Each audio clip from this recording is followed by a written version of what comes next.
اسے برا رضی اللہ عنہ کی تلوار کے بھرپور وار نے وہیں روک دیا۔ وہ لڑکھڑاتا ہوا پیچھے ہٹا۔ برا رضی اللہ عنہ نے ایک بار پھر دروازہ کھولنے کی کوشش کی۔ وہ بر وقت پیچھے کو گھومے۔ بیک وقت دو آدمیوں نے ان پر برچھیوں کے وار کیے تھے۔ برا رضی اللہ عنہ پھرتی سے ایک طرف کو ہو گئے۔ دونوں برچھیوں کی انیاں جو برا رضی اللہ عنہ کے جسم میں اترنے کے لیے آئی تھیں دروازے میں اتر گئیں۔ برا رضی اللہ عنہ نے بڑی تیزی سے تلوار چلائی اور دونوں آدمیوں کو اس وقت گھائل کر دیا جب وہ دروازے میں سے برچھیاں نکال رہے تھے۔ کئی مرتد برا بن مالک پر مل کر حملہ کرتے تھے اور برا رضی اللہ عنہ دروازے کے ساتھ پیٹھ لگائے بڑی تیزی سے تلوار چلا رہے تھے۔ ان کی زبان سے دو ہی نعرے گرجتے تھے، اللہ اکبر اور محمد رسول اللہ صلی اللہ علیہ وسلم۔ وہ وار روکتے، وار کرتے اور دروازے کھولنے کی کوشش کرتے تھے۔ تاریخ میں لکھا ہے کہ برا بن مالک رضی اللہ عنہ نے بنو حنیفہ کے بہت سے آدمیوں کو ہلاک اور زخمی کر دیا اور دروازہ کھول دیا۔ بعض مورخوں نے لکھا ہے کہ برا بن مالک کے پیچھے چند اور مسلمان دیوار پھاند کر اندر چلے گئے تھے، جنہوں نے تیروں سے مرتدین کو دور رکھا اور برا بن مالک رضی اللہ عنہ نے دروازہ کھول دیا۔ اس پر تمام مورخ متفق ہیں کہ سب سے پہلے برا بن مالک دیوار پھاند کر اندر گئے تھے۔ دروازہ کھلتے ہی مسلمان اس طرح دروازے میں سے اندر جانے لگے جیسے نہر کا کنارہ کہیں سے ٹوٹ گیا۔ بہت سے مسلمان خالد رضی اللہ عنہ کے کہنے پر دیوار پر چڑھ گئے۔ یہ سب تیر انداز تھے۔ انہوں نے بنو حنیفہ پر تیروں کا مہ برسا دیا۔ مسلمان جو اندر چلے گئے تھے وہ بنو حنیفہ پر قہر کی مانند ٹوٹے۔ مرتدین کا قتل عام ہونے لگا۔ ان کے بھاگ نکلنے کے راستے مسدود ہو چکے تھے۔ وہ اب زندہ رہنے کے لیے لڑ رہے تھے۔ ان کا نبی خواہ جھوٹا ہی تھا، ان کے ساتھ تھا۔ اس کی للکار سنائی دے رہی تھی اور وہ بڑی بے جگری سے لڑ رہے تھے۔ مرتدین کی تعداد بہت زیادہ تھی جو بڑی تیزی سے کم ہوتی جا رہی تھی۔ باغ خون سے سیراب ہو رہا تھا۔ خالد رضی اللہ عنہ کے ذہن میں یہی ایک ارادہ تھا کہ مسلمہ کو قتل کیا جائے ورنہ لڑائی ختم نہیں ہوگی، لیکن مسلمہ کہیں نظر نہیں آ رہا تھا۔ مسلمہ کذاب خالد رضی اللہ عنہ کو تو نظر نہیں آ رہا تھا، ایک اور انسان تھا جس کی عقابی نگاہوں نے مسلمہ کو دیکھ لیا۔ وہ حبشی غلام وحشی بن حرب تھے۔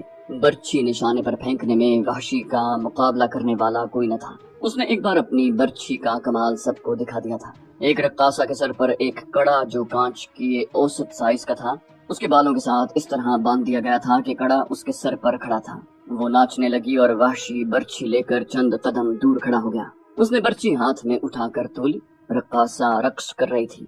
جو ہی رقاصہ موزوں زاویے پر آئی، وحشی نے تاک کر برچھی پھینکی۔ برچھی رقاصہ کے سر پر کھڑے کڑے میں سے گزر گئی۔ جنگ احد میں وحشی بن حرب نے رسول اللہ صلی اللہ علیہ وسلم کے چچا حمزہ رضی اللہ عنہ کو اسی طرح برچھی پھینک کر شہید کیا اور ابو سفیان کی بیوی ہند سے انعام وصول کیا۔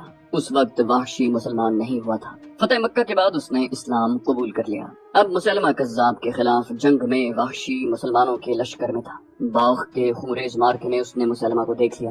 اس نے خالد رضی اللہ عنہ کی زبان سے سن لیا تھا کہ مسلمہ کو ختم کیے بغیر لڑائی ختم نہیں ہوگی۔ وحشی رضی اللہ عنہ مسلمہ کی تلاش میں دشمن کی تلواروں اور برچھیوں سے اور اپنے ساتھیوں کے تیروں سے بچتا، لاشوں اور تڑپتے ہوئے زخمیوں سے ٹھوکریں کھاتا سارے باغ میں گھوم گیا اور اسے مسلمہ نظر آ گیا۔ مسلمہ اپنے محافظوں کے نرغے میں تھا جو اس قدر جاں بازی کا مظاہرہ کر رہے تھے کہ کسی مسلمان کو قریب نہ آنے دیتے۔ وحشی کو قریب جانے کی ضرورت نہیں تھی۔ مسلمان مسلمہ کے محافظوں کے ساتھ لڑ رہے تھے اور ان کے ارد گرد وحشی گھوم رہا تھا کہ مسلمہ پر برچھی پھینکنے کا موقع اور صحیح زاویہ مل جائے۔ اسے ایک موقع مل گیا، لیکن اس کے راستے میں ایک خاتون ام عمارہ رضی اللہ تعالی عنہا آ گئی۔ وہ بھی مسلمہ تک پہنچنے کی سعی کر رہی تھی۔ وہ اپنے بیٹے کے ساتھ تھی۔ وہ مسلمہ کے محافظوں کا حصار توڑنے کے لیے آگے بڑھی تو ایک مرتد کی تلوار نے انہیں روک لیا۔ ام عمارہ رضی اللہ عنہا نے اپنی تلوار سے اسے گرانے کی بہت کوشش کی، لیکن مرتد کے ایک وار نے ام عمارہ کا ایک ہاتھ صاف کاٹ دیا۔ ان کے بیٹے نے تلوار کے ایک ہی وار سے اس مرتد کو گرایا اور یہ مجاہد اپنی ماں کو ساتھ لے گیا۔ وحشی رضی اللہ عنہ کو موقع اور زاویہ مل گیا۔ اس نے برچھی کو ہاتھ میں تولا اور تاک کر پوری طاقت سے برچھی مسلمہ پر پھینکی۔ برچھی مسلمہ کے پیٹ میں اتر گئی۔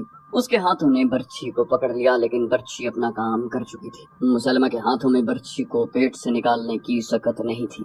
مسلمہ گرا، اسے مرنا ہی تھا، لیکن ابو دجانہ رضی اللہ عنہ نے اسے تڑپ تڑپ کر مرنے کی اذیت سے اس طرح بچا لیا کہ اس کا سر تلوار کے ایک زوردار وار سے اس کے دھڑ سے الگ کر دیا۔ ابو دجانہ رضی اللہ عنہ مسلمہ کی سرکٹی لاش ابھی دیکھ ہی رہے تھے کہ مسلمہ کے ایک محافظ نے پیچھے سے اتنا سخت وار کیا کہ ابو دجانہ گرے اور پھر اٹھ نہ سکے اور شہید ہو گئے۔ ایک مرتد گلا پھاڑ کر چلایا، بنو حنیفہ، ہمارے نبی کو ایک سیاہ فام حبشی نے مار ڈالا ہے۔ مورخ ابن ہشام نے لکھا ہے کہ باغ کے اندر مارکے کی خونریزی میں یہ آوازیں سنائی دینے لگی، نبی مارا گیا، مسلمہ قتل ہو گیا۔ مسلمہ کذاب کے قتل کا صحرا بلا شک و شبہ وحشی بن حرب کے سر ہے۔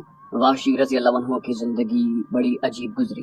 بتایا جا چکا ہے کہ اس نے بالکل اسی طرح جس طرح اس نے مسلمہ کو برچھی کھینچ کر قتل کیا تھا، حمزہ رضی اللہ عنہ کو جنگ احد میں شہید کیا تھا۔ جب مسلمانوں نے مکہ فتح کر لیا تو رسول اللہ صلی اللہ علیہ وسلم نے مکہ کے چند لوگوں کو جنگی مجرم قرار دیا تھا، ان میں وحشی کا نام بھی تھا۔ اسے کسی طرح پتہ چل گیا تھا کہ اسے مسلمان زندہ نہیں رہنے دیں گے، تو وہ مکہ سے نکل گیا اور طائف میں قبیلہ ثقیف کے ہاں جا پناہ لی۔ قبیلہ ثقیف کو مسلمانوں نے جس طرح شکست دی تھی وہ بیان ہو چکا ہے۔ اس قبیلے نے اسلام قبول کیا اور وحشی رضی اللہ عنہ نے بھی اسلام قبول کیا اور بیعت کے لیے اور اپنی جان بخشی کے لیے رسول اللہ صلی اللہ علیہ وسلم کے حضور گئے۔ آپ علیہ السلام نے اسے کئی برس بعد دیکھا۔ آپ علیہ السلام اسے اچھی طرح پہچان نہ سکے۔ آپ نے پوچھا، کیا تم وحشی ہو؟ وحشی نے جواب دیا، میں وہی وحشی ہوں، اور اب آپ علیہ السلام کو اللہ کا رسول مانتا ہوں۔ رسول کریم صلی اللہ علیہ وآلہ وسلم نے اس کی جان بخشی کر دی۔ وحشی بن حرب رسول کریم کا گرویدہ ہو چکا تھا۔ اس کے سر پر حمزہ رضی اللہ عنہ کا قتل تھا، جس کا وحشی کو بہت دکھ تھا۔ وہ مکہ سے چلا گیا اور اس نے 2 سال طائف کے علاقے میں کبھی یہاں کبھی وہاں گزارے۔ اس پر خاموشی طاری رہتی اور وہ سوچوں میں گم رہتا۔ اس نے اسلام کو دل سے قبول کر لیا تھا اور وہ سچا مسلمان رہا۔ 2 سال بعد اپنے بے چین ضمیر کو مطمئن کرنے کے لیے وہ اسلامی لشکر میں شامل ہو گیا اور اس نے خالد رضی اللہ عنہ کے دستوں میں رہنا پسند کیا۔ یمامہ کی جنگ میں اسے پتہ چلا کہ خالد رضی اللہ عنہ مسلمہ کو ہلاک کرنے کی کوشش میں ہے۔ یہ فرض اس نے اپنے ذمہ لیا اور فرض پورا کر دیا۔ اس کے بعد وحشی خالد رضی اللہ عنہ کے دستوں میں رہا اور کئی لڑائیوں میں اس نے بہادری کے جوہر دکھائے۔ شام کی فتح کے بعد وہ اسلامی لشکر سے الگ ہو کر حمص میں گوشہ نشین ہو گیا۔ مورخوں نے لکھا ہے کہ ایسے معلوم ہوتا تھا جیسے حمزہ رضی اللہ عنہ کا قتل بہت بڑا گناہ بن کر اس کے ضمیر پر سوار ہو گیا ہو۔ اس نے شراب نوشی شروع کر دی، جو عیاشی نہیں تھی بلکہ وہ اپنے آپ کو فراموش کر کے الگ پڑا رہتا۔ حضرت عمر رضی اللہ عنہ نے اپنے دور خلافت میں اسے شراب نوشی کے جرم میں 80 کوڑوں کی سزا دی، جس کا اس پر کوئی اثر نہ ہوا اور وہ شراب پیتا رہا۔ زندگی کے آخری دنوں میں اسے ایسی شہرت ملی کہ لوگ اسے عقیدت سے ملتے، مگر وہ ہوش میں کم ہی ہوتا۔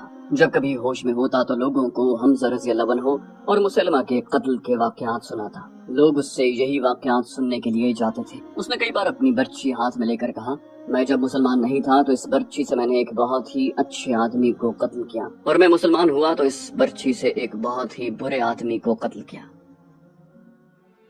ام عمارہ رضی اللہ تعالی عنہا ایک عظیم خاتون تھی۔ جنگ احد میں ان مسلمان عورتوں کے ساتھ تھی جو زخمیوں کی مرہم پٹی اور دیکھ بھال کے لیے اپنے لشکر کے ساتھ گئی تھی۔ اس لڑائی میں ایسی صورت پیدا ہو گئی کہ میدان پر قریش چھا گئے۔ انہوں نے رسول اللہ صلی اللہ علیہ وآلہ وسلم پر حلے بولنے شروع کر دیے۔ صحابہ کرام نے رسول اللہ صلی اللہ علیہ وسلم کے گرد گھیرا ڈال رکھا تھا، مگر دشمن کے حلے اتنے شدید تھے کہ آپ علیہ السلام کے محافظوں کا گھیرا ٹوٹ گیا۔ قریش کا ایک آدمی ابن قما رسول کریم صلی اللہ علیہ وسلم تک پہنچ گیا۔ آپ علیہ السلام کے دائیں مصعب بن عمیر تھے اور اس وقت ام عمارہ رضی اللہ عنہا بھی قریب ہی تھی۔ انہوں نے جب رسول کریم صلی اللہ علیہ وآلہ وسلم کو خطرے میں دیکھا تو زخمیوں کو پانی پلانے اور انہیں اٹھانے کا کام چھوڑ کر رسول اللہ صلی اللہ علیہ وسلم کی طرف دوڑی۔ انہوں نے ایک لاش یا شدید زخمی کی تلوار لے لی۔ ابن قما آپ علیہ السلام پر حملہ کرنے کی بجائے آپ علیہ السلام کے محافظ مصعب رضی اللہ عنہ کی طرف گیا۔ مصعب رضی اللہ عنہ نے اس کے ساتھ مقابلہ کیا۔ ام عمارہ رضی اللہ تعالی عنہا نے ابن قما پر تلوار کا وار کیا جو اس کے کندھے پر پڑا، مگر ابن قما نے ذرہ بکتر پہن رکھی تھی، اس لیے تلوار اس کا کچھ نہ بگاڑ سکی۔ ابن قما نے گھوم کر ام عمارہ پر جوابی وار کیا جو اس خاتون کے کندھے پر پڑا اور اتنا گہرا زخم آیا کہ وہ گر پڑی۔ ابن قما نے دوسرا وار نہ کیا کیونکہ وہ رسول کرم صلی اللہ علیہ وسلم پر حملہ کرنا چاہتا تھا۔ اب جنگ یمامہ میں ام عمارہ رضی اللہ عنہا اپنے بیٹے کے ساتھ آئی تھی۔ یہاں ان کی دلیری کا یہ عالم تھا کہ مسلمہ کو قتل کرنے کا خطرہ مول لے لیا، مگر ان کا ایک ہاتھ کٹ گیا۔ وہ دسمبر 632 عیسوی کے آخری دنوں میں سے ایک دن تھا۔ حدیقۃ الرحمان سرسبز اور ہرا بھرا باغ ہوا کرتا تھا جو لوگوں کو پھل دیا کرتا تھا۔ وہاں تھکے ماندے مسافر آ کر سستایا کرتے تھے۔ وہاں پھولوں کی مہک تھی، مگر اب وہ حدیقۃ الموت بن چکا تھا۔ اس کا حسن خون میں ڈوب گیا تھا۔ اس کی رعنائیاں لاشوں تلے دب گئی تھی۔ جہاں پرندے چہچہاتے تھے وہاں زخمیوں کی چیخو پکار تھی۔